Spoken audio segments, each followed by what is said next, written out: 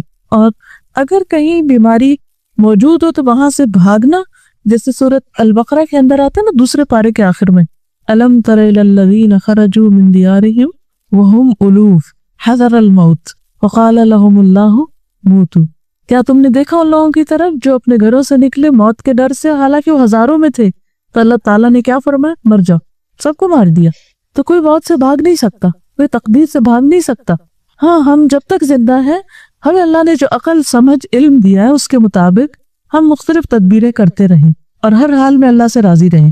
ابن قیم فرماتے ہیں مجموعی اعتبار سے طاعون زدہ زمین پر داخل ہونے کی جو ممانعت ہے تو یہ احتیاط اور پرہیز اختیار کرنے کا حکم ہے. جو پیچھے آپ کو بتایا گیا نا کہ پرہیز اور احتیاط یہ بھی اسلام کے طریقوں میں سے.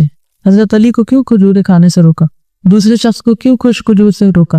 یہ کیا تھا؟ احتیاط، پرہیز. ٹھیک، اس کا کانسیپٹ ہے. لیکن یقین اور ایمان کیا ہوگا کہ پرہیز کے باوجود بھی بیماری آ جائے گی، مگر مجھے کرنا ہے کیونکہ یہ بھی اللہ کا حکم ہے. نبی صلی اللہ علیہ وسلم جو فرمایا تھا کہ وہاں مت جاؤ یا وہاں سے مت بھاگو، تو یہ بھی تو اسی حکم میں سے ہے نا. تو ہم کس چیز کے پابند ہیں؟ حکم کے پابند ہیں. فرمایا کہ یہ احتیاط اور پرہیز ہے. ہاں بولیے. یہ تقدیر ایمان اور کہ بیماری اللہ کی طرف سے، یہ انسان کے کاموں کو بھی جاری رکھتا ہے. اب جیسے پچھلے دنوں لاہور میں ڈینگی بخار تھا تو بہت سے لوگ ڈر کے مارے جا ہی نہیں رہے تھے، اپنے کام چھوڑ کے بیٹھے ہوئے تھے کہ ادھر جائیں گے تو بخار ہو جائے گا. پھر کچھ سال پہلے اسی طرح سوائن فلو کا جو تھا وہ ہوا تھا، تو اس رمضان میں مکہ میں جو لوگ آتے ہوتے تھے وہ آدھے لوگ ہو گئے تھے کہ وہاں جا کے ہمیں سوائن فلو ہو جائے گا، تو لوگ جو ہے وہ اس خوف سے جو ہے وہ جاتے نہیں. تو یہ ایمان جو ہے نا کہ جو وہ اللہ کی طرف سے ہونا ہی ہے، وہ انسان کے کاموں کو جاری رکھتا ہے، انسان رکتا نہیں. اور ہلاکت کے اسباب کے سامنے پیش ہونے کی ممانعت ہے. طاعون والے علاقے سے جو فرار نہ ہونے کا حکم دیا گیا تو یہ حکم توکل اختیار کرنے، اللہ کی تقدیر کے فیصلے کو تسلیم کرنے اور اپنے معاملات کو اللہ کے سپرد کرنے کا ہے. پہلی ممانعت یعنی ایسے علاقے میں داخل ہونے کی وہ آداب سکھانے اور تعلیم دینے سے متعلق ہے. ادب سکھایا گیا کہ بیماری کے ساتھ کیسے ڈیل کرو، کہ جہاں ہلاکت کے اسباب ہے وہاں نہ جاؤ، لا تقتلوا انفسکم. اور دوسری ممانعت جو ایسے علاقے سے نہ نکلنے کی ہے تو وہ اپنے معاملات کو اللہ کے سپرد کرنے اور اس کے فیصلے کو تسلیم کرنے کی. کہ اللہ تعالیٰ اب ہم یہاں اور آپ چاہتے ہیں ہم یہاں سے نہیں نکلے تو ہم تیرے حکم پر عمل کریں گے، خواہ ہمارا دل کتنا ہی گھبرا رہا ہو، کہ ہم توکل کرتے ہیں. اور وہ جو اندر ہے اور ابھی بیمار نہیں اور بھاگ سکتے ہیں تو اس میں آپ دیکھیے کہ وہ پھر بھی وہاں رک رہے ہیں. کئی اس کی وجوہات ہیں اور بھی حکمتیں ہیں، لیکن سب سے بڑی بات ہے کہ اللہ کی اطاعت ہے کہ ہمیں یہاں سے اب جانے کا حکم نہیں ہے، ہمیں ادھر ہی رہنا ہے. ہاں، دوسری بات یہ ہے کہ عموماً جب وائرس سے جاتے ہیں تو جو ویک ہوتے ہیں ان کو زیادہ اٹیک ہوتا ہے. تو اگر وہ کمزور لوگ بیمار ہیں تو ان کو دیکھے گا کون؟ اگر فوت ہو جاتے ہیں تو ان کا جنازہ کون پڑے گا؟ دفنائے گا کون؟ اگر وہ سب بھی بھاگ نکلے وہاں سے تو صحت مند مت بھاگے وہاں سے، وہ اللہ پہ توکل کریں. اگر اللہ نے آپ کے حصے میں نہیں بیماری لکھی تو انشاءاللہ آپ کو نہیں ہوگی، لیکن جو کام اللہ نے وہاں آپ کے لیے رکھا ہے وہ آپ کو کرنا ہے. تو بیماری کے علاقے میں تو نہیں جانا، لیکن جہاں بیماری ہے وہاں یہ نہیں سمجھنا کہ ضرور مجھ پہ بھی آ جائے گی. بہت سی چیزوں کا تعلق ہماری سوچ سے بھی ہوتا ہے. جب ہم ایک خاص انداز میں سوچنے لگتے ہیں نا، ہے میں بیمار ہو جاؤں گی، ہے ایسا ہو جائے گا، تو پھر باڈی جو ہے اسی کے مطابق ریاکٹ کرنے لگتی ہے اور وہ اسے ایکسیپٹ کر لیتا ہے ایک طرح سے اس بیماری کو. پھر یہ بھی یاد رکھیے کہ اگر کوئی شخص وہاں سے نہیں نکلتا اور بیمار ہو گیا اور فوت ہو گیا تو طاعون زدہ علاقے میں طاعون سے بیمار ہونے والے کیسے ہیں؟ شہید ہیں. نبی صلی اللہ علیہ وسلم نے فرمایا طاعون کی وبا میں مرنے والے اور شہداء آئیں گے، یعنی شہداء کی تعداد میں اس طرح اضافہ ہو جائے گا. طاعون والے کہیں گے کہ ہم شہید ہیں تو کہا جائے گا کہ ان کے زخم دیکھو، اگر ان کے زخم شہداء کے زخموں کی طرح مہک رہے ہوں تو یہ شہداء میں شمار ہو کر ان کے ساتھ ہوں گے. جب دیکھا جائے گا تو ان کے زخم شہداء کے زخموں کے مشابہ ہوں گے. اسی طرح جزام، سیدنا سرید بن سوید سے مروی ہے کہ وفد ثقیف میں ایک شخص جزام کے مرض میں مبتلا تھا. رسول اللہ صلی اللہ علیہ وسلم نے کہلا بھیجا کہ تم واپس جاؤ، ہم نے تم سے بیعت کر لی ہے. جزام معلوم ہے نا کیا ہوتا ہے؟ کوڑ، لیپرسی جس کو کہتے ہیں. اس میں کیا ہوتا ہے؟ ہاتھ مڑ جاتے ہیں، اس پہ زخم وغیرہ ہوتے ہیں. اور السلام علیکم، یہ لیپرسی ہاسپٹل پنڈی ہے، اس میں گئی تھی. تو میرا بیٹا جو ڈاکٹر ہے وہ پہلے والنٹیئر کرتا ہے، جب بھی ابھی چھٹیوں میں آتا ہے ادھر جاتا ہے. اس کے بارے میں تم سے بتانا چاہتی ہوں. پنڈی کا ایریا گلاس فیکٹری کے پتہ نہیں کون سا علاقہ کہلاتا ہے, اور اگر آپ جائیں تو کافی ٹوٹی ہوئی سڑکیں ہیں, لیکن جیسے ہی ہاسپٹل کے اندر جائیں ایسا لگتا ہے آپ کسی UK میں یا کسی ایسی جگہ آ گئے. بہت بڑا اور صاف ستھرا ہاسپٹل ہے. 2 جرمن لیڈی ڈاکٹرز ہیں جو اس کو رن کر رہی ہیں. زیادہ وہاں جا کے جو میں نے دیکھا اور سیکھا, وہاں پر ایسے پیشنٹس ہیں, وہ بتا رہے کہ ڈاکٹرز کے یہاں کے لوگوں کا یہ حال ہے, حالانکہ مسلمانوں نے کہ وہ اپنے مریضوں کو داخل تراکی کا نام سے ایڈریس غلط لکھوا دیتے ہیں تاکہ ان سے رابطہ نہ کیا جائے. اور وہاں پر وہ پیشنٹس ہیں, وہ کہتے ہیں کہ پارٹیشن سے پہلے کا یہ ہاسپٹل ہے اور بہت پرانے پیشنٹس بھی ہیں, اور میں نے ان پیشنٹس کو دیکھا ہے جس کے مطلب جھڑ جاتا ہے نا جسم کی انگلیاں ڈی شیپ ہو جاتی ہیں بہت زیادہ. وہاں پہ جو ٹیکنیشین تھا سب سے پہلے میں اس کو ملی, جو ریسپشن پہ بندہ تھا اس کا بھی جیسے ناک بھی بالکل فلیٹ ہوا تھا اور چہرے سے مطلب بہت عجیب سی اس کی لک تھی, لیکن اتنا بااخلاق انسان تھا وہ, کیونکہ وہ لیپریسی کا پیشنٹ تھا. پھر جب وہ ٹھیک ہو گیا تو انہوں نے اس کو ٹریننگ دے کے اپنے ہی ہاسپٹل میں جاب دے دی. وہ کہتی ہیں کہ لوگ ان سے اتنی نفرت کرتے ہیں کہ ان کو ڈس اون کر دیتے ہیں, اور وہ جو کرسچنز ہیں وہ ان کو سپورٹ کر رہے ہیں. اور حیرت کی بات ہے کہ یہ مسلمانوں کا اخلاق ہونا چاہیے. پھر ٹیکنیشین تھا, اس کی 2-3 انگلیاں نہیں تھیں, اور اسی طرح اس کی ٹانگوں کی بھی ڈی شیپ تھا, تو وہ ایک سہارے سے چلتا تھا, لیکن اس کو ٹیکنیشین انہوں نے بنایا. جب وہ ٹھیک ہو گیا تو اس کو جاب دی. اور اسی طرح جو تھوڑے پیشنٹ ہوتے ہیں, جیسے مثلا جس کو تھوڑی بیماری ہو, اس کو پھر وہ لوگ باہر کہیں نہ کہیں, جیسے میرے بھائی کی ورک شاپ ہے اس میں ایک انہوں نے رکھوایا. پھر الحمدللہ اس کو پیچھا کرتی رہی, دیکھتی رہی. لیکن یہ بیماری ایسی ہوتی ہے جو کہ انسان کو بہت زیادہ اندر سے توڑ دیتی ہے نا, کیونکہ ایسے لگتا ہے جیسے دوسرے کو بھی لگ جائے گی, اور اس کی جسم کی حالت چینج ہو جاتی ہے, ویسے نہیں رہتی, نہ شکل نہ ہاتھ نہ کچھ اور. اور پھر ایک چیز یہ بھی اس ہاسپٹل کی مجھے بہت اچھی لگی کہ انہوں نے ان پیشنٹس کے لیے پیچھے کی طرف, کیونکہ مسلمان ہیں سارے, اور ایک پورا ایریا ایسا بنا دیا کہ جو پیشنٹ ٹھیک ہو گئے اور جن کو لوگ نہیں آتے لینے یا ملنے, تو وہاں پر ان کو رہائش دی ہوئی ہے, مسجد ہے ان کی, اور وہ سب ایز اے فیملی رہ رہے ہوتے ہیں. تو یہ بہت زیادہ ایک تکلیف دہ چیز ہے کہ ہم مسلمانوں کا اخلاق ایسا ہونا چاہیے. السلام علیکم. بیماری لگنے کے حوالے سے ایک میرے ساتھ واقع ہوا کہ ہماری ایک عزیزہ کی ڈیتھ ہو گئی. ان کو یرخان تھا, اور ان کی ڈیتھ پتہ نہیں کس وقت ہوئی تھی, ہمیں بہت دیر سے پتہ چلا, لیکن سارا دن گزر گیا, ان کو نہلانے کے لیے کوئی تیار نہیں تھا کہ چونکہ ان کو ہیپاٹائٹس C تھا شاید, تو یہ لگ جائے گا, تو کوئی ان کو نہلانے کے لیے نہیں آ رہا تھا. پھر دی اینڈ انہوں نے رات کو ہمیں کال کی کہ آپ اگر نہلا سکتی ہیں آ کے, میں اور میری بھابھی. لیکن اپنے ایمان کی کمزوری میں کئی مہینے یہ سوچتی رہی کہ مجھے ہو تو نہیں گیا یرخان, مثلا اثر تو نہیں آ رہا میرے اوپر. لوگوں نے اتنا کہہ کے اتنا دماغ پختہ کر دیا کہ ایسا ہوگا, اور مستقل مجھے لگتا رہا کہ بس یہ لگ تو جائے گی, نہلا تو رہے ہیں, یہ فرض ادا کر دیں, لیکن یہ لگ جائے گی ہمیں. اللہ کا شکر ہے, اللہ میں نے بچانا تھا, بھی نہیں ہوا. اصل میں ایسی باتیں جو ہوتا ہے یہ وہم سے بھی تعلق رکھتی ہے, تو انسان کو وہم ہو جاتا ہے اور پھر وہم بیماری بن جاتا ہے. اس لیے اسلام نے اتنا ایمان کو پختہ کیا انسان کے کہ وہ پرامن طور پر اپنے جو بھی کام کاج ہیں ان کو کرتا رہے اور بہت سی فکر افکار سے جان چھوڑائے. اب یہاں پر آپ دیکھ رہے ہیں کہ نبی صلی اللہ علیہ وسلم نے اس کو واپس بھیج دیا, یہ بھی احتیاط کے تقاضے میں سے تھا. اسی بارے میں ایک اور ارشاد ہے, فرمایا, بخاری کی روایت ہے, جزامی سے اس طرح بھاگو جیسے شیر سے بھاگتے, یعنی اس کے ساتھ اس طرح مکس اپ نہ ہو, احتیاط لازم ہے. ایک اور موقع پر فرمایا کہ جزامی کی طرف زیادہ دیر تک مت دیکھو, کیونکہ بعض اوقات نگاہوں سے بھی کچھ اثرات انسان کے اندر آتے ہیں. پھر وہی بات ہے کہ وہم اور ایک خوف اور ایک ہم میں اگر انسان کے مبتلا ہونے کا اندیشہ ہے تو وہ, جیسے بہن بتا رہی ہیں کہ وہ ان کو فکر رہی کئی مہینے تک کہ کہیں ہیپاٹائٹس میں مبتلا نہ ہو جائیں, اس لیے انسان کے ایمان کو بچانے کے لیے یہ تدبیریں بتائی جا رہی, ٹھیک ہے, کیونکہ شیطان ایسے مواقع پر بہت وسوسے ڈالتا ہے انسان کے اندر. تو مجزوم سے دور رہنے کی جو ممانعت آئی ہے وہ اس لیے نہیں کہ ان کو نفرت کی جائے یا ان سے بھاگا جائے کہ ان سے کوئی تعلق ہی نہ ہو, بیسیکلی یہ سد ذریعہ کے طور پر. سد ذریعہ کا مطلب معلوم ہے, یعنی ایمان بچانا مقصود ہے یہاں, کہ کہیں یہ عقیدہ نہ بن جائے کہ اس سے بیماری لگی. لیکن احتیاط, تدابیر, توکل کے باوجود اگر کوئی بیماری آ جاتی ہے تو پھر اس پر انسان کو صبر سے کام لینا چاہیے, پرہیز کرنا چاہیے مختلف چیزوں سے جو نقصان دہ ہو, اور علاج کروانا چاہیے. اصل میں اللہ نے بیماریاں تو اتاری ہیں کیونکہ اللہ نے انسان کو دنیا میں امتحان کے لیے بھیجا ہے, تو بیماری تو ہوگی, لیکن بیماری میں رویہ کیسا ہو, پھر اسی بات پر لاؤں کہ آپ کو غم, غصے, خوف, تکلیف, بیماری کے موقع پر ہم ریئیکٹ کس طرح کریں, کتنے شکوے شکایت کریں اور کتنا رونا دھونا کریں, اور کیا طریقہ اور کون سا اخلاق اور کون سی تدابیر اختیار کریں, یہ اس سے تعلق رکھتے. یہ جو بھی فرانا پر نے بتایا جس ہاسپٹل کا، وہاں پہ کالج کے زمانے میں اکثر جاتے تھے ویسے ہی ہم لوگوں کے ساتھ ٹائم اسپینڈ کرنے.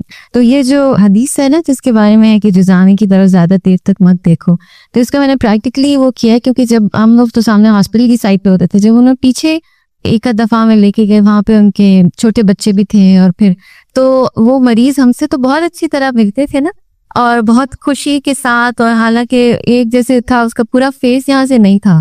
تو اب ہم ان کے سامنے جیسے بہت اچھی طرح ہم کوشش بھی کر رہے تھے، لیکن ایک نیچرلی انسان کے اندر جو ایک فیلنگ ہوتی ہے نا، تو کئی دن تک حواس کے اوپر رہا. ابھی بھی میں سوچتی ہوں تو وہ حالانکہ 15 سال پرانی بات ہے، لیکن اس کا کام پہ بہت اثر پڑتا ہے. جی دوسری طرف سے بھی دیکھیے کہ جب آپ کسی کو اتنی دیر تک دیکھیں گے تو کیا ہوگا، وہ کہتے کہ شاید آپ اس کو بیڈ لکس دے رہے ہیں، یا وہ کانشیس ہوگا، کیونکہ انسان کا دل نہیں چاہتا نا کہ ایسی حالت میں کوئی اس کو دیکھے. تو زیادہ دیر تک نہ دیکھنے کی اس میں دو طرفہ حکمت ہے. یہ جس لیپروسی ہاسپٹل کی بات ہو رہی ہے، اس کے باہر گارڈز بھی ہوتے ہیں. وہ مریض کا بھی رویہ ہوتا ہے نا، ہر طرح کے مریض ہیں. کچھ وہاں سے بھاگ جاتے ہیں اور اپنی بیماری کا فائدہ اٹھاتے ہوئے بھیک مانگنا شروع کر دیتے ہیں. اور پھر بھیک مانگنے کا بھی طریقہ یہ کہ دوسروں کو خوفزدہ کر کے، منہ کے آگے ہاتھ کر کے، اور اپنی اوپر سے سکن اتار کے دوسروں کے اوپر پھینکتے ہیں کہ تمہیں بھی یہ بیماری لگ جائے گی، ہمیں پیسے فوراً دو. ایکسپلائٹ کرتے. ٹھیک ہے، تو کوئی بھی بیماری اگر آ جائے تو پھر علاج بھی کرانا چاہیے. علاج کرانا منع نہیں ہے. نبی صلی اللہ علیہ وسلم نے فرمایا ما انزل اللہ داء الا انزل له شفاء. اللہ نے کوئی بیماری نہیں اتاری مگر اس کی دوا بھی اتاری ہے. نبی صلی اللہ علیہ وسلم نے فرمایا اللہ کے بندو علاج کیا کرو، اللہ کے بندو علاج کیا کرو. اسامہ بن شریح کہتے ہیں کچھ بدوی آئے، انہوں نے پوچھا اے اللہ کے رسول، کیا ہم علاج کر لیا کریں، ہمیں علاج کی اجازت ہے؟ آپ نے فرمایا علاج کیا کرو. بلا شبہ اللہ عز و جل نے کوئی بیماری پیدا نہیں کی مگر اس کی دوا پیدا کی ہے، سوائے ایک بیماری کے. وہ کون سی؟ بڑھاپا. اس حدیث میں بڑھاپا ہے. غیر داء واحد الحرم. موت تو موت ہے نا، وہ بیماری تھوڑی ہے. پھر یہ کہ کوئی بیماری لا علاج نہیں. ایک انصاری صحابی رضی اللہ عنہ سے مروی ہے کہ ایک مرتبہ رسول اللہ صلی اللہ علیہ وسلم ایک شخص کی عیادت کے لیے تشریف لے گئے جو زخمی ہو گیا تھا. نبی صلی اللہ علیہ وسلم نے فرمایا بنو فلاں کے طبیب کو بلا کر اسے دکھاؤ. لوگوں نے اسے بلایا، وہ آیا تو لوگ کہنے لگے یا رسول اللہ صلی اللہ علیہ وسلم، کیا علاج اسے کچھ فائدہ دے سکتا ہے؟ آپ نے فرمایا سبحان اللہ، اللہ نے زمین میں کوئی ایسی بیماری نہیں اتاری جس کی شفا نہ رکھی. یہ الگ بات ہے کہ ہم جاہل ہیں، ہمیں پتہ نہیں. رسول اللہ صلی اللہ علیہ وسلم نے فرمایا اللہ تعالیٰ نے جو بیماری بھی اتاری اس کی شفا بھی اتاری. جو جان لیتا ہے سو جان لیتا ہے، جو ناواقف رہتا ہے سو ناواقف رہتا ہے، جو جاہل ہے سو جاہل ہے. تو اللہ سبحانہ تعالیٰ نے انسان کو عقل بھی دی، علم بھی دی، حکمت بھی دی. لہذا انسان کو چاہیے کہ وہ ان نعمتوں سے فائدہ اٹھائے اور ان کا شکر گزار ہو. اللہ کو ایسے لوگ قطعاً پسند نہیں جو بے عقل رہے، نہ سمجھ رہے، اور غور و فکر سے کام نہ لے اور اپنے دماغ کو استعمال نہ کرے. قرآن مجید میں ایسے لوگوں کے بارے میں کیا فرمایا گیا؟ اولئک کالانعام بل ہم اضل. ایسے لوگ جانوروں کی طرح، مویشیوں کی طرح، ان سے بھی گئے گزرے، ان سے بھی زیادہ بھٹکے ہوئے. تو کسی انسان کے لیے سب سے بڑی بیماری جہالت ہے. جہالت امراض میں سب سے بڑا مرض ہے. لا علمی، ناسمجھی. عام طور پر ہم محنت سے بچنے کے لیے، محنت سے جی چرانے کے لیے کیا کہتے ہیں؟ میری تو سمجھ میں کچھ نہیں آیا، مجھے یہ سمجھ میں نہیں آئے گا، یہ میں کر نہیں سکوں گا. اس قسم کے منفی خیالات کی وجہ سے کیا ہوتا ہے؟ نہ آپ علم کا حق ادا کرتے، جو سیکھ رہے ہیں وہ بھی نہیں سیکھ پاتے، یا دوسروں کے بارے میں یہ زیوم کر لینا کہ یہ نہیں کر سکتے. اپنے بچوں کے بارے میں بعض اوقات ہم ایسے کامنٹس دیتے رہتے، یہ تو بالکل بے وقوف ہے، اس کو نہیں سمجھ آئے، تم تو فیل ہی ہو کر رہو گے، تم نہیں کر سکتے.